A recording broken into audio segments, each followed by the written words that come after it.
3 വർഷത്തെ പഠനം കഴിയുമ്പോൾ 54 ലക്ഷം രൂപ സ്റ്റൈപ്പൻഡ് ആയിട്ട് ഇങ്ങോട്ട് നേടാൻ പറ്റും. അവരുടെ മക്കളുടെ കാര്യവും ഫ്യൂച്ചർ ജനറേഷന്റെ കാര്യവും എല്ലാം വെൽ സെറ്റിൽഡ് ആയിരിക്കും ഈ പ്രോഗ്രാം വഴി. ഒരു ഓണ്ടർപ്രണർഷിപ്പിലേക്ക് വരുമ്പം നമ്മൾ 24 അവേഴ്സ് ജോലി ചെയ്തേ മതിയാവും. പാഷനേറ്റ് ആയിട്ടുള്ളൊരു മേഖലയിൽ വേണം നമ്മൾ ഓണ്ടർപ്രണർഷിപ്പിലേക്ക് വരാൻ എന്നുള്ളതാണ് ഒന്നാമത്തെ കാര്യം.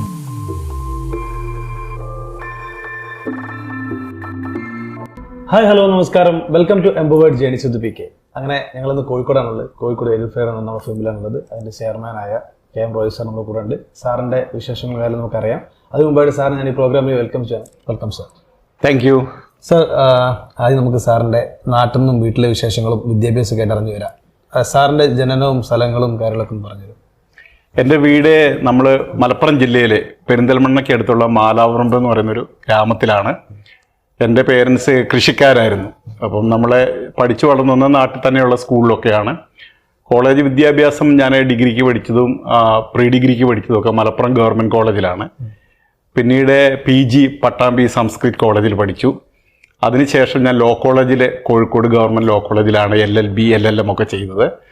അപ്പോൾ അതിനെ തുടർന്ന് LLB കഴിഞ്ഞ് LLM ചെയ്യുന്ന സാഹചര്യത്തിലാണ് കോഴിക്കോട് പ്രാക്ടീസ് തുടങ്ങി. അങ്ങനെ അതിനുശേഷം പിന്നെ കോഴിക്കോടാണ്. ഇപ്പോൾ കോഴിക്കോട് സെറ്റിൽഡായി. ഇപ്പോൾ കോഴിക്കോട് നടക്കാവിലാണ് വീടൊക്കെ ഉള്ളത്. അങ്ങനെ പോകുന്നു. എങ്ങനെ ഈ മലപ്പുറം കോഴിക്കോടും തമ്മിൽ എങ്ങനെ തോന്നുന്നു? മലപ്പുറം കോഴിക്കോട് വ്യത്യാസങ്ങൾ എന്തെങ്കിലും? മലപ്പുറം കോഴിക്കോടും തമ്മിൽ നമ്മൾ താരതമ്യം ചെയ്യുമ്പം കോഴിക്കോട് ഒരു സിറ്റിയാണ്. സിറ്റി ആണെങ്കിൽ ഒരു ഗ്രാമത്തിന്റെ സ്വഭാവം ഒക്കെ ഉള്ളൊരു സിറ്റിയാണ്. നമ്മളിപ്പോൾ എറണാകുളം ഒക്കെ ആയിട്ട് കമ്പയർ ചെയ്യുമ്പം കോഴിക്കോടിന് കുറച്ചും കൂടി ഒരു ഗ്രാമീണത ഒക്കെയുള്ള സിറ്റിയാണ് കോഴിക്കോട്. മലപ്പുറം എന്ന് പറഞ്ഞാൽ കുറെ കൂടി വൈബ്രന്റ് ആയിട്ടുള്ള ആളുകളുള്ള സ്ഥലമാണ് മലപ്പുറം എന്ന് പറഞ്ഞാൽ. കാരണം ഈ ഓണ്ടർപ്രണർഷിപ്പും ബിസിനസ്സും സംരംഭകത്വം ഒക്കെ തലക്കി പിടിച്ചിട്ടുള്ള ആളുകളാണ് മലപ്പുറത്തുള്ള, പ്രത്യേകിച്ച് യങ് ജനറേഷനുള്ള ആളുകൾ. അല്ല, ഞങ്ങൾ ഇതുപോലെ തന്നെ കഴിഞ്ഞ ഒരു 1 വീക്കായിട്ട് മലപ്പുറത്ത് തന്നെയായിരുന്നു. കാരണം നമ്മൾ ഓരോ ആളുകൾ ഇന്റർവ്യൂ എടുത്തും 20-21 വയസ്സുള്ള 10-50 സ്റ്റാഫുകളുള്ള കുറെ എന്റർപ്രണേഴ്സിന്റെ ഇന്റർവ്യൂ നമുക്ക് എടുക്കാൻ പറ്റിയിട്ടുണ്ടായിരുന്നു. ശരിക്കും പറഞ്ഞാൽ മലപ്പുറം ഭയങ്കര വൈബ്രന്റ് ആണ്. അങ്ങനെ കോഴിക്കോട് എത്തിയെന്ന് പറഞ്ഞു. സാർ പറഞ്ഞു അഡ്വക്കേറ്റ് അതിന് ശേഷമാണ് നമ്മൾ ഈ പറഞ്ഞ നമ്മളെ എഡ്യൂഫെയർ എന്ന ഫേമിലേക്കും അതുപോലെ തന്നെ ഒരു റിസോർട്ടിന്റെ കേസൊക്കെ പറഞ്ഞു. എങ്ങനെയാണ് നമ്മൾ ആ ഒരു അഡ്വക്കേറ്റിൽ നിന്നും ബിസിനസ്സിലേക്ക് വരാനുള്ള ഒരു യാത്ര? ഞാൻ ആക്ച്വലി ഒരു ലോയറാണ്. കോഴിക്കോട് ജില്ലാ കോടതിയിലാണ് പ്രാക്ടീസ് ചെയ്യുന്നത്. റിസോർട്ട് എന്ന് പറഞ്ഞാൽ ആക്ച്വലി അതൊരു ബിസിനസ് അല്ല, അത് ഭാര്യമാരാണ് അത് നടത്തുന്നത്. ഞാനും ഉണ്ട്, എൻ്റെ ഒരു പാർട്ട്ണറും ഉണ്ട്. അദ്ദേഹത്തിൻ്റെ ഭാര്യ എൻ്റെ ഭാര്യയും കൂടിയാണ് റിസോർട്ട് നടന്നത്. പക്ഷേ അതിലേക്ക് വരാനുള്ള ഒരു കാര്യം, നമ്മുടെ ഭൂമിയിൽ സൗന്ദര്യമുള്ള ഒരുപാട് സ്ഥലങ്ങളുണ്ട്. ആ ഭൂമിയിലെ സൗന്ദര്യങ്ങളെ എക്സ്പ്ലോർ ചെയ്യുമ്പോൾ നമുക്ക് എല്ലാവർക്കും സന്തോഷം ഉണ്ടാവും. അപ്പം റിസോർട്ട് എന്ന് പറഞ്ഞ ഒരു സന്തോഷമുള്ള ഒരു ഇടമാണ്. വയനാട്ടിലെ ബാണാസുര സാഗർ ഡാമിന്റെ സൈഡിലാണ് നമ്മുടെ റിസോർട്ട് ഉള്ളത്. 3 സൈഡ് വാട്ടർ ഫ്രണ്ടേജ് ഉള്ള പ്ലേസ് ആണ്. പെർഫെക്റ്റ്ലി മൗണ്ടൻ, ഫോറസ്റ്റ്, വാട്ടർ ഒക്കെ ബ്ലെൻഡ് ചെയ്തിട്ടുള്ള ഭയങ്കര മനോഹരമായ ഒരു സ്ഥലമാണ്. റിസോർട്ടിന്റെ പേര് അരയാൽ ലക്ഷറി റിസോർട്ട് എന്നാണ് പേര്. തീർച്ചയായിട്ടും അവിടെ വന്ന് പോകുന്ന ആളുകളൊക്കെ ഇങ്ങനൊരു സ്ഥലം ഇവിടെ ഉണ്ടോ എന്ന് ചോദിക്കാറുണ്ട്. ഒരു സ്വിറ്റ്സർലൻഡ് മാതിരി ഫീൽ ചെയ്യുന്നൊരു സ്ഥലമാണ്. നമ്മുടെ ആ ബാണാസുര മൗണ്ടൻസ് ഒക്കെ ഭയങ്കരമായിട്ട് നമ്മുടെ റിസോർട്ടിൽ ഇരുന്ന ഓരോ റൂമിന്റെയും ബാൽക്കണിയിൽ റൂമിലിരുന്ന കാണാൻ പറ്റുന്ന മാതിരിയാണ് ലേക്കും ഫോറസ്റ്റും റിസോർട്ടും ഒക്കെ. എങ്ങനെയാണ് നമ്മൾ പിന്നെ എഡ്യൂഫെയർ നമ്മളെ ഈ ഫേമിലേക്ക് വരാനും ഈ ബിസിനസ്സിലേക്ക് വരാനുള്ള കാരണം? എഡ്യൂഫ്ലെയർ ആക്ച്വലി എനിക്ക് ഒരു ബിസിനസ് അല്ല യഥാർത്ഥത്തിൽ. എൻ്റെ ഒരു സോഷ്യോ എന്റർപ്രണർഷിപ്പ് എന്നുള്ള നിലയ്ക്കാണ് ഞാൻ അതിനെ കാണുന്നത്. എൻ്റെ സൊസൈറ്റിയിലേക്കുള്ള ഒരു സിഗ്നേച്ചർ ആയിട്ടാണ് ഞാൻ ഇതിനെ കൊണ്ടുവന്നിട്ടുള്ളത്. ഈ നമ്മൾ കോവിഡിന്റെ സമയത്ത് നമ്മളെല്ലാവരും വീട്ടിലിരുന്ന സമയത്ത് എനിക്കൊരു തോട്ട് പ്രോസസ് ഉണ്ടായി. അതായത് നമ്മുടെ ഒന്നും ലൈഫ് നമ്മുടെ കൺട്രോളിലല്ല എന്ന് നമുക്ക് തിരിച്ചറിഞ്ഞൊരു സമയമാണ് കോവിഡ് എന്ന് പറയുമ്പോൾ. നമ്മുടെ കൺട്രോളിന് അപ്പുറത്തേക്കുള്ള ഓരോരോ കാര്യങ്ങളുണ്ട്. പണ്ട് നമ്മൾ വിചാരിച്ചുകൊണ്ടിരുന്ന മരിക്കുമ്പോൾ മാത്രമേ നമ്മുടെ കൺട്രോൾ നമ്മുടെ അടുത്തുനിന്ന് പോവുള്ളൂ എന്നാണ്. പക്ഷേ കോവിഡ് പോലുള്ള ഒരു സംഗതി വന്നപ്പോഴത്തേനും നമ്മൾ എത്രയോ വർഷം നമ്മളെ ലോക്ക്ഡായി പോയി. അപ്പം ആ സമയത്ത് ഞാൻ ചിന്തിച്ചപ്പം എനിക്ക് നമ്മുടേതായിട്ടുള്ള സിഗ്നേച്ചറായിട്ട് എന്തെങ്കിലും ഒന്ന് സൊസൈറ്റിയിലേക്ക് ചെയ്യാനുള്ള എന്തെങ്കിലും ഒരു കാര്യം ചെയ്യണമെന്ന് എനിക്ക് തോന്നി. അതായത് നമുക്കൊരു സിഗ്നിഫിക്കൻസ് ഉണ്ടല്ലോ. നമ്മൾ ഈ ലോകത്തിൽ വന്ന് ജനിച്ചു, ഒരു നാൾ കഴിയുമ്പോൾ നമ്മൾ മരിച്ച് ഈ ലോകത്ത് നിന്ന് തിരിച്ചു പോകും. അപ്പം ആ ഒരു ഡ്യൂറേഷനുള്ളൊരു കാലഘട്ടമാണ് നമുക്ക് ലോകത്ത് കിട്ടുന്നത്. അപ്പം ആ സമയത്ത് നമ്മൾ ഒരു വർത്തായിട്ടുള്ള ഒരാളാണെന്നും നമ്മുടെ വർത്തിനെസ് ആളുകളെ ബോധ്യപ്പെടുത്താനും നമ്മുടേതായിട്ടുള്ള ഒരു സിഗ്നേച്ചർ സൊസൈറ്റിയിൽ മറ്റുള്ള ആളുകളുടെ ജീവിതത്തിലേക്ക് എന്തെങ്കിലും കൊണ്ടുവരാൻ പറ്റുമോ എന്നൊക്കെ ആലോചിച്ചതിന്റെ ഭാഗമായിട്ടാണ് ഞാൻ എഡ്യൂഫെയർ സ്ഥാപിച്ചിട്ടുള്ളത്. ഇന്നിപ്പം കുറെ സ്റ്റുഡൻസുകളും 10-60ഓളം അല്ലെ സ്റ്റാഫുകളൊക്കെ വർക്ക് ചെയ്യുന്ന ഒരു വലിയ ഫേമായിട്ട് മാറിക്കഴിഞ്ഞു. 75 സ്റ്റാഫ് വർക്ക് ചെയ്യുന്നുണ്ട്. സാറ് പറയണ്ടായി സാർ ഒരു കർഷകന്റെ മകനായിട്ട് ജനിച്ച മിഡിൽ ക്ലാസ്സിൽ ജനിച്ച ആളാണെന്ന്. ഇന്ന് ഈ മുന്നിൽ വന്ന് നിൽക്കുമ്പോൾ ഒരു 10-75ഓളം ആളുകൾ ജോലി കൊടുക്കുക പറഞ്ഞാൽ 75ഓളം ഫാമിലികളിൽ നോക്കുക എന്നുള്ളതാണ്. അപ്പോൾ ആ ഒരു മൊമെന്റിൽ വന്ന് നിൽക്കുകയാണ്. അപ്പോൾ എത്രത്തോളം സന്തോഷം ഉണ്ട് അങ്ങനെ ചെയ്യുന്ന സമയത്ത്? തീർച്ചയായിട്ടും സന്തോഷമുണ്ട്. കാരണം നമുക്ക് നമ്മുടെ ആ ജീവിത കാലഘട്ടത്തിൽ, അല്ലെങ്കിൽ ഞാൻ യങ്ങായിട്ട് വന്ന കാലത്ത് നമുക്ക് ഒരുപാട് ഇങ്ങനെ ഓപ്പർച്യൂണിറ്റീസ് കുറവായിരുന്നു. അല്ലെങ്കിൽ നമുക്ക് എന്ത് ചെയ്യണം എന്നുള്ള കാര്യത്തെ പറ്റി ഗൈഡൻസ് തരാനോ അല്ലെങ്കിൽ അങ്ങനെ മനസ്സിലാക്കാനുള്ള സിറ്റുവേഷൻ ഇല്ലായിരുന്നു. ഒരുപക്ഷെ ഇന്ന് ഞാൻ ചെയ്യുന്ന കാര്യങ്ങൾ ഉള്ള ഒരു കൗൺസിലിംഗ് സർവീസ് എനിക്ക് കിട്ടിയിരുന്നെങ്കിൽ ഞാനൊരു പക്ഷേ ഒരു വികസിത വിദേശ രാജ്യത്ത് ഒരു ഓണ്ടർപ്രണർഷിപ്പ് ഒക്കെ ചെയ്യുന്ന ഒരാളായിട്ട് മാറിയേനെ. അപ്പൊ അന്ന് നമുക്കിതിനെപ്പറ്റി ഇത്രത്തോളം അറിവ് ഉണ്ടായിരുന്നില്ല. തീർച്ചയായിട്ടും നമ്മൾ മറ്റുള്ള 75 ആളുകളുടെ ജീവിതത്തിലേക്കും അല്ലെങ്കിൽ അവരുടെ കുടുംബത്തിലേക്കും ഹെൽപ്പ് ചെയ്യുന്ന ഒരാളായിട്ട് മാറുക എന്നുള്ളത് വളരെ പ്രധാനപ്പെട്ട കാര്യമാണ്. അതിനേക്കാളേറെ എനിക്ക് സന്തോഷം നൽകുന്ന കാര്യം ഈ ഞങ്ങൾ 75 ആളുകൾ കൂടിച്ചേർന്ന് ഒരുപാട് ആളുകളുടെ ജീവിതത്തിലേക്ക് വെളിച്ചം കൊണ്ടുവരുന്നുണ്ട്. ഒരുപാട് വിദ്യാർത്ഥികളുടെയും അവരുടെ ഫാമിലിയിലേക്കും അല്ലെങ്കിൽ അവരെ ചുറ്റിപ്പറ്റിക്കുന്ന ആളുകളെല്ലാം അവരുടെ ലൈഫ് ട്രാൻസ്ഫോം ചെയ്യുന്ന ഒരു ബിസിനസ്സിലാണ് ഞങ്ങൾ ഏർപ്പെട്ടിരിക്കുന്നത്. നമ്മളിവിടെ എന്തൊക്കെ തരത്തിലുള്ള കോഴ്സുകളാണ് ഇപ്പോൾ പ്രൊവൈഡ് ചെയ്യുന്നത്? ഈ കോഴ്സിനെ പറ്റി പറയുമ്പോൾ എന്താണ് ഞങ്ങൾ ചെയ്യുന്നതെന്ന് ആക്ച്വലി പറയുന്നതായിരിക്കും കുറച്ചുകൂടി നല്ലതെന്ന് എനിക്ക് തോന്നുന്നു. അതായത് നമ്മൾ എഡ്യൂക്കേഷൻ മേഖലയിലാണ് പ്രവർത്തിക്കുന്നത്. നമ്മുടെ നാട്ടിലെ എഡ്യൂക്കേഷന് വലിയൊരു ന്യൂനതയുണ്ട്. അത് ആളുകൾ തിരിച്ചറിഞ്ഞിട്ടുണ്ടോ എന്ന് എനിക്കറിയില്ല. കാരണം നമ്മൾ കുറേ ഈ നോളജ് ബേസ്ഡ് എഡ്യൂക്കേഷൻ ആണ് നമ്മുടെ നാട്ടിൽ നമ്മൾ പ്രൊവൈഡ് ചെയ്യുന്നത്, സ്കിൽ ബേസ്ഡ് ആയിട്ടുള്ള കാര്യങ്ങളല്ല. ഉദാഹരണത്തിന് പറയുകയാണെങ്കിൽ ഒരാളെ MA ഇംഗ്ലീഷ് ലിറ്ററേച്ചർ നമ്മുടെ നാട്ടിൽ പഠിച്ചാലും ഇംഗ്ലീഷിൽ നന്നായിട്ട് സംസാരിക്കാൻ അവർക്ക് പലപ്പോഴും അറിയില്ല. അല്ലെങ്കിൽ ഒരു ഇംഗ്ലീഷിൽ ഒരു ലെറ്റർ ഡ്രാഫ്റ്റ് ചെയ്യണം എന്ന് പറഞ്ഞാൽ പോലും ഈ മാസ്റ്റേഴ്സ് ഡിഗ്രി കഴിഞ്ഞ ആൾക്ക് കഴിയാറില്ല. ഇപ്പൊ എഞ്ചിനീയറിംഗ് കഴിഞ്ഞ ഒരാളോട് ഇപ്പോൾ ഇലക്ട്രിക്കൽ എഞ്ചിനീയറിംഗ് കഴിഞ്ഞെങ്കിൽ കറണ്ടിന്റെ കാര്യം ചോദിച്ചാൽ അവർക്ക് തിയറിറ്റിക്കലായിട്ട് അറിയുള്ളൂ, പ്രാക്ടിക്കലായിട്ട് പല കാര്യങ്ങളും അറിയില്ല. അപ്പം ഈ പ്രാക്ടിക്കൽ എഡ്യൂക്കേഷൻ ഉണ്ടെങ്കിൽ നമുക്ക് സ്കില്ല് ഉണ്ടാവത്തുള്ളൂ, നമുക്ക് പല ജോലിയും ചെയ്യാൻ വേണ്ടി സാധിക്കുകയുള്ളൂ. ഇപ്പൊ എത്രയോ സ്ഥാപനങ്ങളിൽ ജോലിക്കാരെ ആവശ്യമുണ്ട് നമ്മുടെ നാട്ടിൽ. പക്ഷെ പലപ്പോഴും ജോലി ഇല്ലാത്ത ഒരുപാട് ആളുകൾ സമൂഹത്തിലുണ്ട് താനും. പക്ഷെ ഈ ഗ്യാപ്പ് ഫില്ല് ചെയ്യാൻ കഴിയാത്തത് കൊണ്ടാണ് പലർക്കും ജോലി കിട്ടാത്തത്. അപ്പം നമ്മുടെ നാട്ടിൽ ഇപ്പോഴും നിലവിൽ ഈ നോളജ് ബേസ്ഡ് എഡ്യൂക്കേഷൻ ആണുള്ളത്. ഞാൻ ചിന്തിച്ചത് എന്താണെന്ന് ചോദിച്ചാൽ, ഒരാളുടെ ലൈഫിലെ ഇൻസ്റ്റന്റ് ആയിട്ടുള്ള ട്രാൻസ്ഫോർമേഷൻ ഉണ്ടാവണമെങ്കിൽ, അല്ലെങ്കിൽ ട്രാൻസ്ഫോർമേഷൻ എന്ന് പറയുന്ന വാക്കിന് വലിയ അർത്ഥമുണ്ട്. അതായത് ആ ജീവിതത്തിൽ ഒരുപാട് ഉയരത്തിലേക്ക് എത്താൻ പറ്റുന്നതാണ് ട്രാൻസ്ഫോർമേഷൻ എന്ന് പറയുന്നത്. അതിന് സ്റ്റഡി അബ്രോഡ് എന്ന് പറയുന്ന ഒരു കാര്യമാണ് അതിന് ഏറ്റവും ഉതകുന്ന കാര്യം. അതായത് ഒരു കുട്ടി ഇവിടെ നിന്ന് ഫ്ലൈറ്റ് കയറി ഒരു ഡെവലപ്ഡ് കൺട്രി പോയി ഇറങ്ങുന്ന ആ മോമെന്റ് മുതൽ അവരുടെ ജീവിതത്തിൽ വലിയ ട്രാൻസ്ഫോർമേഷൻ ആണ് ഉണ്ടാകുന്നത്. അതിനെ നമുക്ക് ഇങ്ങനെ കാണാൻ വേണ്ടി പറ്റും. അതായത് നമ്മുടെ നാട്ടിൽ ജീവിക്കുന്ന അയാളുടെ സാഹചര്യത്തിൽ നിന്നും അയാൾക്കൊരു 40-50 വർഷം മുന്നിലേക്ക് ഒരു ദിവസം കൊണ്ട് എത്തിപ്പെടാൻ സാധിക്കുന്ന കാര്യമാണ് സ്റ്റഡി അബ്രോഡ് എന്ന് പറയുന്ന കാര്യം. അതായത് നമുക്ക് സ്റ്റഡി അബ്രോഡ് എന്ന് പറയുമ്പം അത് റിയലി എന്താണ് മീൻ ചെയ്യുന്നതെന്ന് പലപ്പോഴും ആളുകൾക്ക് മനസ്സിലായിട്ടില്ല. പക്ഷെ സ്റ്റുഡൻസിന് അതറിയാം. അതുകൊണ്ടാണ് സ്റ്റുഡൻസ് എല്ലാം വിദേശത്തേക്ക് പോകണേ. ഇപ്പൊ നമ്മുടെ നാട്ടിൽ വിദ്യാർത്ഥികളായിരിക്കുന്നതിൽ 99% കുട്ടികളുടെ ആഗ്രഹമാണ് വിദേശത്ത് പോയി പഠിക്കണമെന്നും അവിടെ ജോലി സമ്പാദിക്കണമെന്നും അവിടെ സെറ്റിൽ ചെയ്യണമെന്നും ആഗ്രഹിക്കുന്നുണ്ട്. എന്തുകൊണ്ടാണ് അവരങ്ങനെ ആഗ്രഹിക്കുന്നതെന്ന് ഇതിനുള്ള ഉത്തരം നമ്മൾ മനസ്സിലാക്കുമ്പോഴാണ് നമുക്ക് കൃത്യമായിട്ട് ഇത് മനസ്സിലാക്കാൻ വേണ്ടി പറ്റുന്നത്. ഞാൻ പറഞ്ഞു, വിദേശത്ത് ഒരു കുട്ടി പഠിക്കാൻ പോകുമ്പോൾ അവന്റെ ജീവിതത്തിൽ 40-50 വർഷം മുന്നിലേക്ക് സഞ്ചരിക്കാൻ വേണ്ടി സാധിക്കും എന്ന് പറഞ്ഞു. അതെങ്ങനെയാണെന്ന് മനസ്സിലാക്കാൻ ചില ഉദാഹരണങ്ങൾ കൂടി നമുക്ക് സംസാരിക്കാം. അതായത് ഇപ്പൊ നമ്മുടെ നാട്ടിലെ ഏറ്റവും വേഗതയുള്ള ട്രെയിൻ എന്ന് പറഞ്ഞാൽ വന്ദേ ഭാരതാണ്.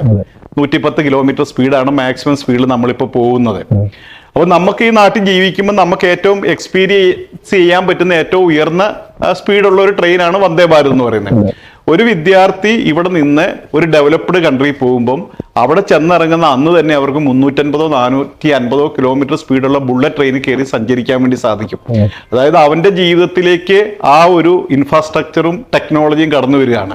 അപ്പോൾ ഒരു കുട്ടി ഇപ്പൊ ജർമ്മനിയിലേക്ക് പോകുന്ന ഒരു കുട്ടിയാണെന്ന് വിചാരിക്കുക. ജർമ്മനി ചെല്ലുമ്പോൾ പിറ്റേ ദിവസം അവൻ എക്സ്പീരിയൻസ് ചെയ്യുന്നതും അവൻ പഠിക്കുന്നതും അവൻ ജോലി ചെയ്യാൻ പോണതും ഈ മെഴ്സറസ് ബെൻസ് ഉണ്ടാക്കുന്നതും പോർഷെ ഉണ്ടാക്കുന്നതും ഓഡി ഉണ്ടാക്കുന്നതും BMW ഉണ്ടാക്കുന്നതുമായിട്ടുള്ള ടെക്നോളജിയാണ് അവൻ ഡെയിലി പരിചയിക്കാൻ വേണ്ടി പോകുന്നത്.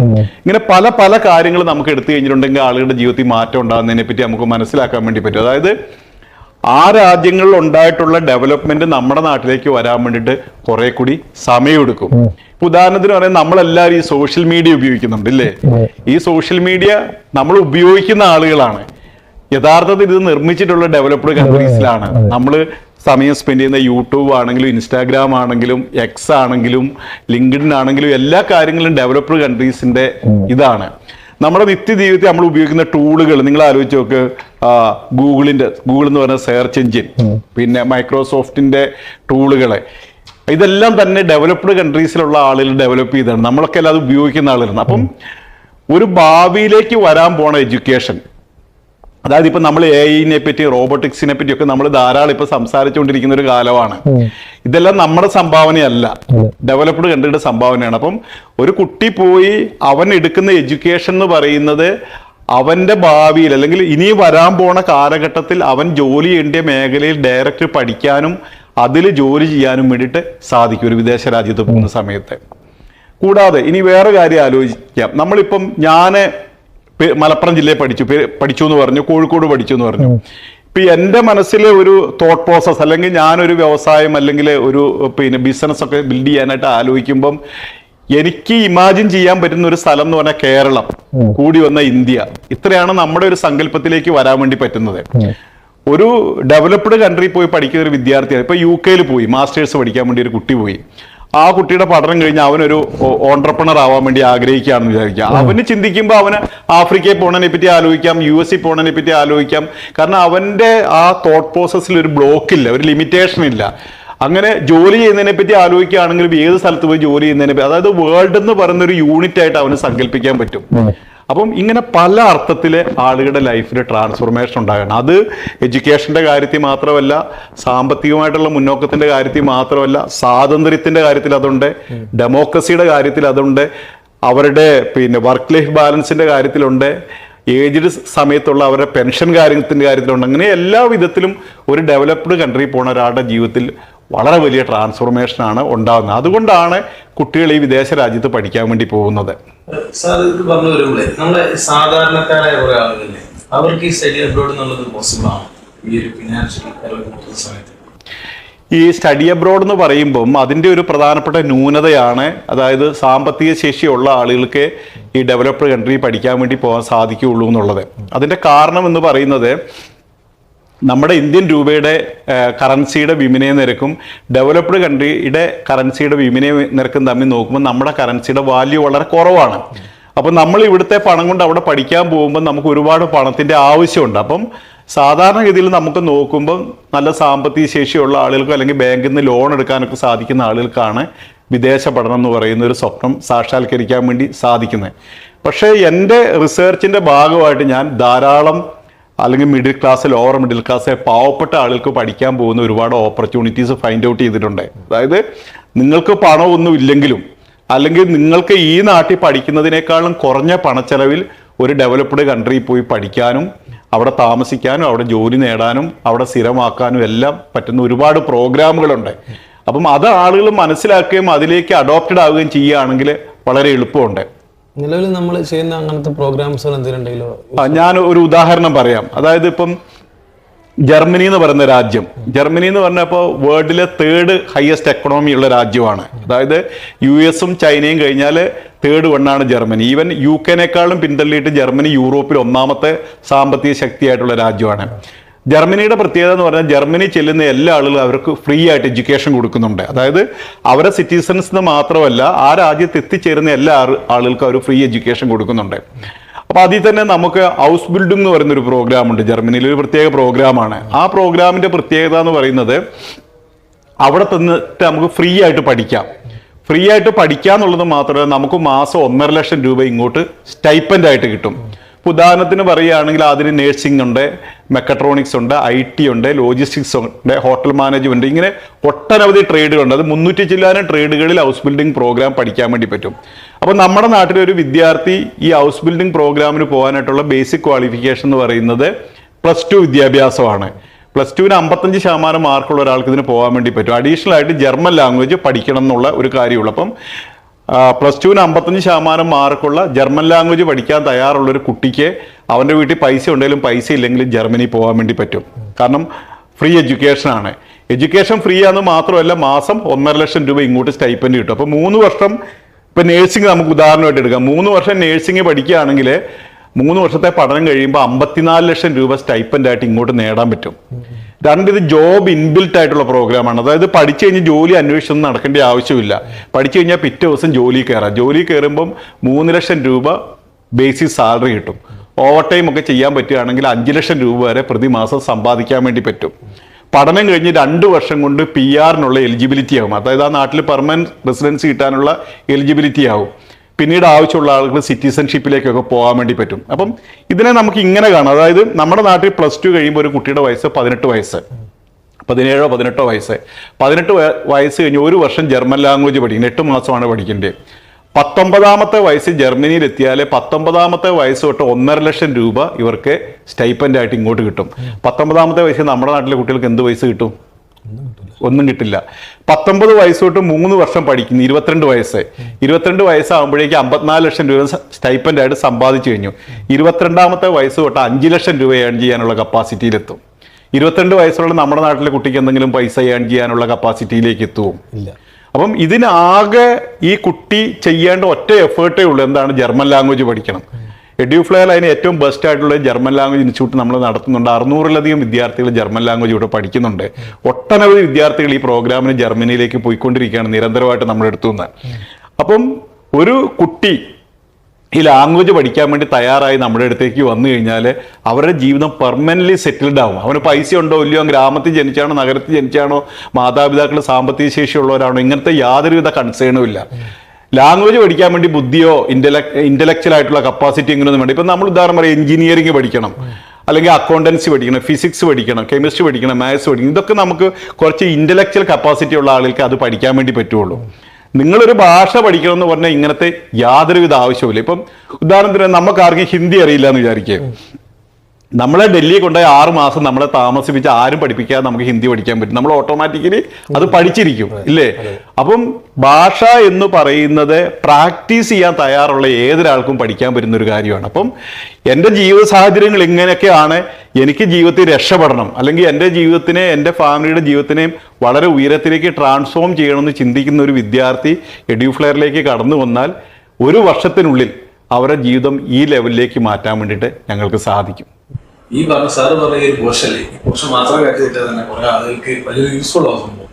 കാരണം ഇതുകൊണ്ട് കുറെ നോളജ് ഇല്ലാതെ കുറെ ആളുകളുണ്ട്. നമ്മളിപ്പോ ബാങ്കോട്ട് പോകുന്ന സമയത്ത് കുറെ പേയ്മെന്റ് വേണം, ഫണ്ട് വേണം. ഇപ്പൊ എക്സാം വേണ്ടത് നമ്മളിപ്പോ ആർക്കുമുള്ള ആള് ഇവിടെ തന്നെ എന്റെ ഫ്രണ്ട്സ് സർക്കിൾ കുറെ ആൾക്കാർ വന്നിട്ട് സമയത്ത് ഇതുപോലെ തന്നെ അബ്രോഡ് പോകുന്ന കാര്യം ജസ്റ്റ് നോക്കുന്ന എല്ലാവരും കൂടി വരില്ല. കാരണം വെച്ചാൽ നല്ല ഫണ്ട് വേണം, നല്ല പേയ്മെന്റ് വേണം വിചാരിച്ച് വരാറില്ല.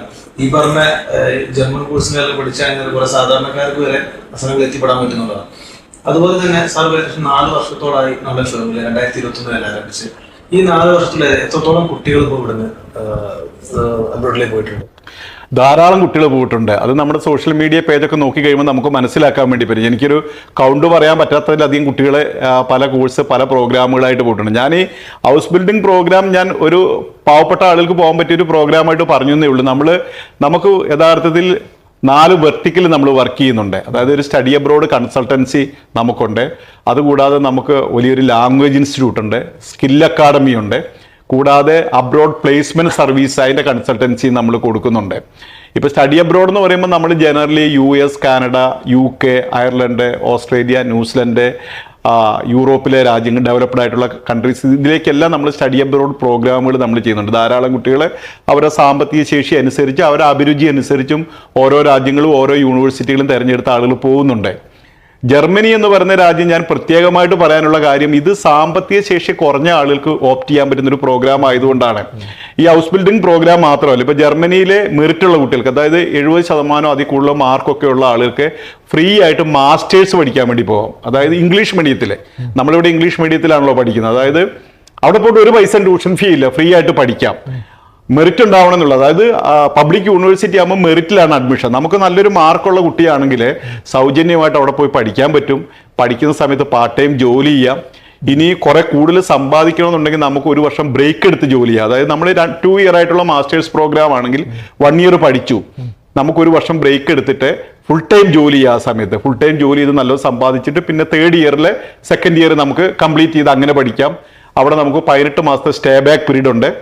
ആ സ്റ്റേ ബാക്ക് പീരീഡിൽ നമുക്ക് വേണമെങ്കിൽ നല്ല ജോലി കണ്ടുപിടിക്കാൻ വേണ്ടി പറ്റും, അവിടെ പെർമനൻ്റ്ലി സെറ്റിൽ ചെയ്യാൻ വേണ്ടി പറ്റും. അതായത് ആളുകൾക്ക് അവയർനെസ് ഇല്ലാത്തതാണ്. അതായത് അവരുടെ സാഹചര്യത്തിനനുസരിച്ച് അവരുടെ ലൈഫിനെ ട്രാൻസ്ഫോം ചെയ്യാൻ വേണ്ടിയിട്ട് ഏത് പ്രോഗ്രാം തിരഞ്ഞെടുത്ത് എങ്ങനെ പോകാൻ വേണ്ടി പറ്റും. എനിക്ക് പൈസ ഇല്ല, എനിക്ക് പറ്റുന്ന എന്തെങ്കിലും ഉണ്ടോ? ഇപ്പം ഞാൻ ജർമ്മനിയുടെ കാര്യം പറയാം. ജർമ്മനിയുടെ തൊട്ടടുത്തുള്ള രാജ്യമാണ് ഓസ്ട്രിയ എന്ന് പറയുന്നത്. ഓസ്ട്രേലിയയിൽ ഇതേമാതിരി മാസ്റ്റേഴ്സ് നമുക്ക് ഇംഗ്ലീഷ് മീഡിയത്തിൽ പഠിക്കാനുള്ള ഓപ്പർച്യൂണിറ്റി ഉണ്ട്. അവിടെ ട്യൂഷൻ ഫീ ഒക്കെ വളരെ കുറവാണ്. അതായത് നമ്മുടെ നാട്ടിൽ കൊടുക്കേണ്ട ട്യൂഷൻ ഫീയേക്കാളും വളരെ കുറഞ്ഞ ട്യൂഷൻ ഫീയിൽ അവിടെ പോയി പഠിക്കാൻ വേണ്ടി പറ്റും. അപ്പോൾ ഈ രാജ്യത്തിൻ്റെ ഒക്കെ ഒരു പ്രത്യേകത എന്ന് പറയുന്നത് ഇതൊക്കെ ഷെങ്കൻ വിസയുള്ള രാജ്യങ്ങളാണ്. അതായത് ജർമ്മനിയിൽ പോയി പഠിച്ചാൽ നമുക്ക് ഷെങ്കൻ വിസയുള്ള ഏത് രാജ്യത്തേക്ക് നമുക്ക് മൂവ് ചെയ്യാം. ഓസ്ട്രേലിയ പഠിച്ചാൽ ഓസ്ട്രേലിയയിൽ നിന്ന് ജർമ്മനിയിലേക്ക് വരാം, മറ്റു രാജ്യങ്ങളിലേക്ക് പോവാം. അപ്പം ഇതിനെപ്പറ്റിയൊക്കെയുള്ള അവയർനെസ് ഉണ്ടായിക്കൊണ്ടൊരു വിദ്യാർത്ഥി ഒരു രാജ്യത്തേക്ക് പോകുന്ന സമയത്ത് അവർക്ക് വളരെ വലിയ ജീവിതത്തിൽ മാറ്റം ഉണ്ടാക്കാൻ വേണ്ടി പറ്റും.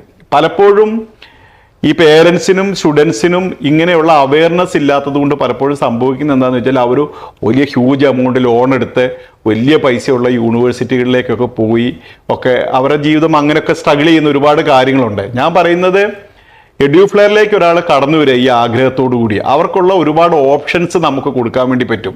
അവരുടെ സാഹചര്യത്തിനനുസരിച്ച്, അവരുടെ സാമ്പത്തിക ശേഷി അനുസരിച്ച്, അവരുടെ മെറിറ്റിനനുസരിച്ച്, അവരുടെ മാർക്കിനനുസരിച്ച്, അവരുടെ അഭിരുചിക്കനുസരിച്ച്. പാഷൻ ഉണ്ടാവും പലർക്കും, എനിക്ക് ഇന്നത് പഠിക്കണം ഇന്നത് പഠിക്കണ്ട എന്നൊക്കെ ഉള്ളത്. അപ്പം ഇതിനൊക്കെ അനുസരിച്ചുള്ള ബെസ്റ്റ് ആയിട്ടുള്ള ഒരു ഓപ്ഷൻ തിരഞ്ഞെടുത്താൽ ഒരിക്കലും നിങ്ങളുടെ സാമ്പത്തിക ശേഷി ഇതിനൊരു പ്രയാസമുള്ളൊരു കാര്യമല്ല എന്നാണ് എനിക്ക് പറയാനുള്ളത്. തീർച്ചയായിട്ടും എൻ്റെ ഫ്രണ്ട് സർക്കിൾ ആരുണ്ടെങ്കിലും ഞാൻ അതും തന്നെ എഡ്യൂഫെയർ സജസ്റ്റ് ചെയ്യും, ഇവിടേക്ക് വരാൻ വേണ്ടി പറയും.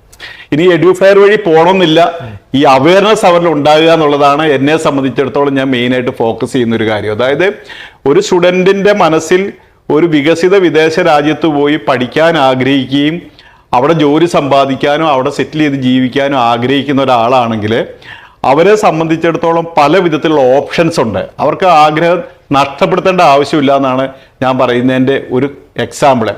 ഞാനൊരു സിമ്പിൾ എക്സാമ്പിൾ പറയാം. നമ്മുടെ നാട്ടിൽ ഏറ്റവും പാവപ്പെട്ട ആളുകൾ ചെയ്യുന്ന ഒരു പരിപാടിയാണ് നേഴ്സിങ്ങിന് പഠിക്കാൻ പോകുക എന്നുള്ള ഒരു പരിപാടി, അല്ലേ? അതായത് +2 കഴിഞ്ഞാൽ എങ്ങനെയെങ്കിലും നേഴ്സിംഗ് പഠിക്കാൻ പോകണം. നേഴ്സിംഗ് ഇന്ന് നമ്മുടെ നാട്ടിൽ BSc നേഴ്സിംഗ് പഠിക്കണമെങ്കിൽ ഏകദേശം 12 ലക്ഷം രൂപ മുതൽ 15 ലക്ഷം രൂപ ഉണ്ടെങ്കിലേ നമുക്ക് തമിഴ്നാട്ടിലോ കർണാടകയിലോ ഒക്കെ പോയി പഠിക്കാൻ വേണ്ടി പറ്റുള്ളൂ. സർക്കാർ മെഡിക്കൽ കോളേജിൽ BSc നേഴ്സിംഗിന് അഡ്മിഷൻ കിട്ടുന്നത് വളരെ കുറഞ്ഞ ആളുകൾക്ക് മാത്രമേ ഉള്ളൂ. അപ്പോൾ ഈ 12 ലക്ഷവും 15 ലക്ഷം രൂപയും മുടക്കി BSc നേഴ്സിംഗ് കഴിഞ്ഞ് ഒരു ഹോസ്പിറ്റലിൽ ജോലിക്ക് കയറുന്ന ഒരു നേഴ്സിംഗിന് നമ്മുടെ നാട്ടിൽ കിട്ടുന്ന ശമ്പളം എന്ന് പറഞ്ഞാൽ 12,000 രൂപ മുതൽ 15,000 രൂപ വരെയാണ്. ഈ ശമ്പളം കൊണ്ട് ഇവർ ഒരുപാട് എഡ്യൂക്കേഷൻ ലോൺ എടുത്തിട്ടുണ്ടോ, ഇതൊന്നും വീട്ടാൻ വേണ്ടി സാധിക്കില്ല. അതേ സമയത്ത് ഇവർ 8 മാസം ജർമ്മൻ ലാംഗ്വേജ് പഠിക്കാൻ റെഡിയായാൽ അവർക്ക് ജർമ്മനി പോയി നേഴ്സിംഗ് പഠിക്കാം. ഒന്നും ഈ 12ഉം 15 1 ലക്ഷം കൊടുക്കേണ്ട ആവശ്യമില്ല. പഠിക്കുന്ന സമയത്ത് ഇങ്ങോട്ട് 1.5 ലക്ഷം രൂപ കിട്ടും. പഠിച്ചു കഴിഞ്ഞാൽ 3 ലക്ഷം രൂപ ശമ്പളമുള്ള ജോലി ഇൻബിൽറ്റ് ആണ്. അതായത് ജോലി അന്വേഷിച്ച് കിടക്കേണ്ട പിറ്റേ ദിവസം കിടക്കാൻ വേണ്ടി പറ്റും.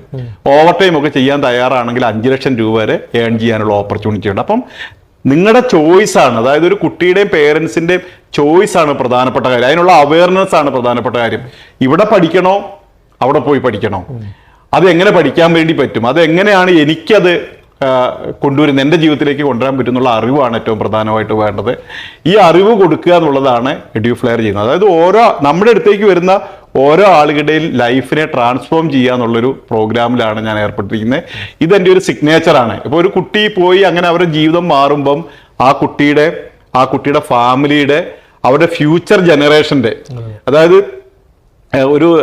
ഒരു ഉദാഹരണം പറയാം, രസകരമാണ്. എന്നാലും എൻ്റെ ഇവിടെ എഡ്യൂഫ്ലെയറിൽ ജർമ്മൻ ലാംഗ്വേജ് ഒരു ആൺകുട്ടി പഠിച്ചിരുന്നു.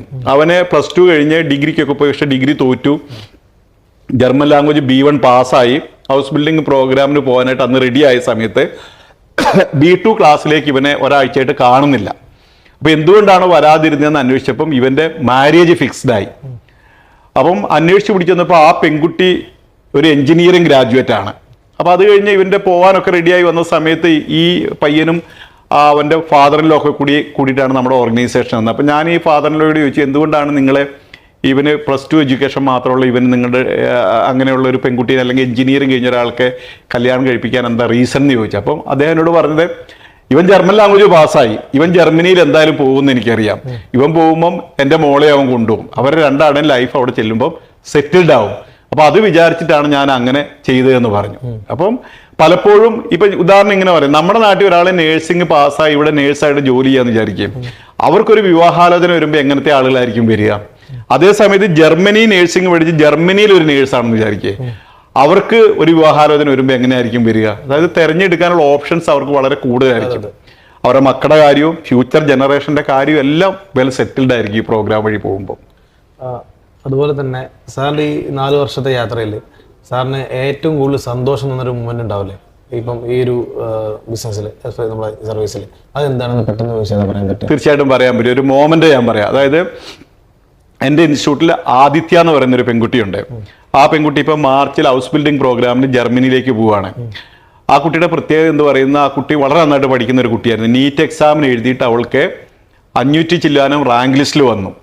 അവൾക്ക് അഡ്മിഷൻ കിട്ടിയത് സെൽഫ് ഫിനാൻസിങ് മെഡിക്കൽ കോളേജിലാണ്, അതായത് ശാസ്ത്ര മെഡിക്കൽ കോളേജിലാണ് കിട്ടിയത്. അപ്പം അവർക്ക് പ്രതിവർഷം 5.5 ലക്ഷം 6 ലക്ഷം രൂപ അതിന് ട്യൂഷൻ ഫീ കൊടുക്കണം. അപ്പം അവരുടെ ഫാമിലിയിലെ സിറ്റുവേഷൻ വെച്ചിട്ട് അവൾക്ക് 5 വർഷം പഠിക്കുമ്പോഴേക്കും വലിയൊരു ഹ്യൂജ് എമൗണ്ട് ആവും. അപ്പോൾ അത് വളരെ ആഗ്രഹിച്ചിട്ട് ആ കുട്ടിക്ക് അതിന് പോകാൻ പറ്റിയില്ല, വേണ്ടാന്ന് വെച്ചു. ഇവിടെ എഡ്യൂഫ്ലെയറിൽ വന്ന് ചേർന്നു. ആ കുട്ടി ഇപ്പോൾ ജർമ്മൻ ലാംഗ്വേജ് പാസ്സായ ഉടനെ ഞാൻ അത്രയും മിടുക്കിയായിട്ടൊരു കുട്ടിയാണ്. കാരണം ഒരു നീറ്റ് എക്സാം ക്രാക്ക് ചെയ്ത് 6 റാങ്ക് ലിസ്റ്റിലേക്ക് വന്നിട്ടുള്ള ഒരു കുട്ടിയാണ്. അപ്പം അവൾ ഇവിടെ പഠിച്ചു. ആദ്യം ഞാൻ പാസ്സായി കഴിഞ്ഞ ഉടനെ അസിസ്റ്റന്റ് ഫാക്കൽറ്റി ആയി. അതായത് ജർമ്മൻ ലാംഗ്വേജ് പഠിച്ചു പാസ്സായി ജർമ്മനിയിലേക്ക് പോകാനുള്ള ഒരു ഗ്യാപ്പ് 4-5 മാസം സമയമുണ്ട്. ആ സമയത്താണ് അവർ പ്രോസസ്സിംഗ് ഒക്കെ നടത്തുന്നത്. അസിസ്റ്റന്റ് ഫാക്കൽറ്റി ആയി കഴിഞ്ഞപ്പോൾ ആ കുട്ടിയുടെ കഴിവ് കൊണ്ടിട്ട് ഞാൻ ആ കുട്ടീനെ മെയിൻ ഫാക്കൽറ്റി ആക്കി ഇവിടെ ജർമ്മൻ ലാംഗ്വേജ് പഠിക്കുന്നത്. അപ്പം ആ കുട്ടി ഇപ്പോൾ ഈ മാർച്ചിൽ ജർമ്മനിയിലേക്ക് പോവുകയാണ്. അപ്പോൾ ആ കുട്ടിയുടെ അച്ഛനും അമ്മയും എല്ലാം ഇവിടെ വന്നിരുന്നു. അപ്പോൾ എനിക്ക് സന്തോഷം. അവരുടെ ജീവിതത്തിൽ വലിയൊരു സങ്കടം ഉണ്ടായിരുന്നു, കാരണം നീറ്റ് പാസ്സായിട്ട് കിട്ടുന്നില്ല എന്ന്. അപ്പോൾ അവളോട് ഞാൻ പറഞ്ഞിട്ടുണ്ട്, ജർമ്മനി പോയി ഈ പ്രോഗ്രാം ചെയ്ത് അവൾക്ക് ജോലി കിട്ടി കഴിയുമ്പം അവളെ മെഡിസിന് വേണ്ടിയിട്ട് അവിടെ ട്രൈ ചെയ്യണം. കാരണം അവിടെ ഫ്രീ ആയിട്ട് പഠിക്കാൻ വേണ്ടി പറ്റും. മെഡിസിന് വേണ്ടി ട്രൈ ചെയ്തിട്ട് അങ്ങനെയുള്ളൊരു ഡെവലപ്ഡ് കൺട്രി ജീവിക്കണം. അങ്ങനെ ഒട്ടനവധി കുട്ടികളുടെ ജീവിതത്തിൽ ഇങ്ങനെ വലിയ ട്രാൻസ്ഫോർമേഷൻ കൊണ്ടുവരാൻ പറ്റുന്നത് എനിക്ക് വളരെ സന്തോഷമുള്ളൊരു മൊമെന്റ് ആണ്. അപ്പം സാറിനോട് അവസാനമായിട്ട് ചോദിക്കാനുള്ള ഒരു ചോദ്യമാണല്ലേ, അതായത് നമ്മൾ ഇവിടെ ഇപ്പം ഞാനടക്കമുള്ള പുതിയ ബിസിനസ് ചെയ്യുന്ന ആളുകളും അതുപോലെ തന്നെ ഈ പറഞ്ഞ മുമ്പോട്ടുള്ള കരിയർ നോക്കുന്ന പുതിയ പുതിയ ആളുകളോടൊക്കെ പറയാനുള്ള, സാറിൻ്റെ ലൈഫിലെ എക്സ്പീരിയൻസ് വെച്ച് പറയാനുള്ള കുറച്ച് കാര്യങ്ങൾ, എങ്ങനെ ലൈഫിനെ കൊണ്ടുപോകണം, അല്ലെങ്കിൽ എങ്ങനെ ബിസിനസ് എന്റർപ്രണർഷിപ്പ് കൊണ്ടുപോകണം എന്നുള്ള പറയുകയാണെങ്കിൽ. അതായത് ഇതൊരു മികച്ച ചോദ്യമാണെന്ന് എനിക്ക് തോന്നുന്നു. അതായത് ഓൺടർപ്രണർഷിപ്പ് ആഗ്രഹിക്കുന്ന ആളുകളോട് എനിക്ക് പറയാനുള്ള, പ്രത്യേകിച്ച് നമ്മുടെ കേരളത്തിൽ ഇന്ന് യൂത്ത് ആയിട്ടുള്ള ഒരുപാട് ആളുകൾ ഓൺടർപ്രണർഷിപ്പിലേക്ക് വരുന്നുണ്ട്. ഇന്ന് പലപ്പോഴും ആളുകൾക്ക് അതിലൊരു മിസ്കൺസെപ്റ്റ് ഉണ്ടെന്ന് ഞാൻ വിചാരിക്കുന്നുണ്ട്. കാരണം എന്താ വെച്ചാൽ പലരും വിചാരിക്കുന്നത് എന്താണെന്ന് ചോദിച്ചാൽ ജോലിക്ക് പോകണ്ട, ജോലി എന്ന് പറഞ്ഞാൽ വേറെ ആളുടെ കീഴിൽ ജോലി എടുക്കണം, സ്വന്തം ബിസിനസ് ആണെങ്കിൽ ഇഷ്ടമുള്ളപ്പോൾ പോയാൽ മതി, ഇഷ്ടമുള്ളപ്പോൾ വന്നാൽ മതി, അപ്പം നമുക്ക് കുറെ കൂടി സ്വാതന്ത്ര്യമുണ്ട്, അന്ന് ഒരു ബിസിനസ് തുടങ്ങിക്കളയാം എന്ന് ചിന്തിക്കുന്ന ആളുകളുണ്ട്. പക്ഷെ അവരോട് എനിക്ക് പറയാനുള്ളൊരു കാര്യം, നമ്മുടെ ഒരു ഓൺടർപ്രണർഷിപ്പിലേക്ക് വരുമ്പം നമ്മൾ 24 hours ജോലി ചെയ്തേ മതിയാവും. നമ്മളൊരു ജോലിക്കൊരു സ്ഥാപനത്തിലേക്ക് എവിടെയെങ്കിലും പോകുമ്പോൾ നമ്മുടെ വർക്കിംഗ് ടൈം മാത്രം നമ്മൾ ജോലി ചെയ്താൽ മതി, ബാക്കിയുള്ള സമയമൊക്കെ നമുക്ക് ഫ്രീ ടൈമാണ്. നമ്മൾ വളരെയധികം ഹാർഡ് വർക്ക് ചെയ്യാൻ റെഡി ആയിട്ടുള്ള ഒരാളെ ഓൺടർപ്രണർഷിപ്പിലേക്ക് വരാൻ വേണ്ടി പാടുള്ളൂ. ഒന്നാമത്തെ കാര്യം, കാരണം അവരുടെ തുടക്കം കുറേ കാലം ഭയങ്കര മിസറബിൾ ആയിട്ടുള്ള ഒരു ലൈഫായിരിക്കും അവർ എപ്പോഴും ഒരു ഓൺടർപ്രണർഷിപ്പിൽ വരുമ്പോൾ ഉണ്ടാകുന്നത്.